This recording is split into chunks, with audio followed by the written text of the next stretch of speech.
As a Google Apps for Education school, sometimes it's a little difficult to keep all of these different terms straight.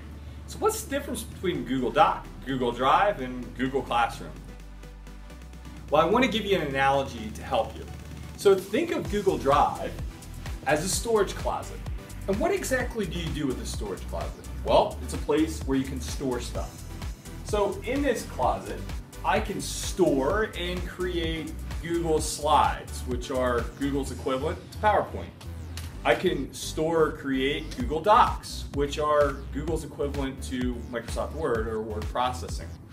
I can store and create Google Sheets, which are very similar to Excel.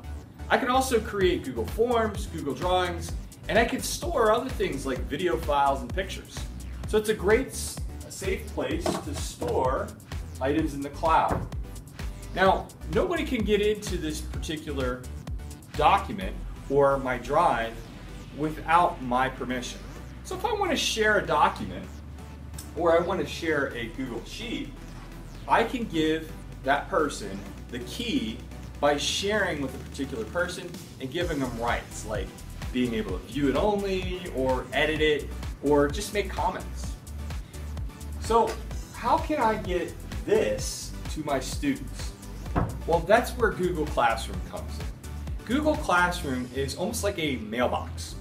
It'll allow you to send and receive, and it's a great way to communicate current class events and just keep all of your documents straight.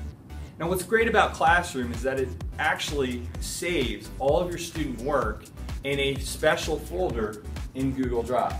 However, it's probably a better idea to send and receive documents via Google Classroom because it can get a little confusing if you try to do it through Google Drive.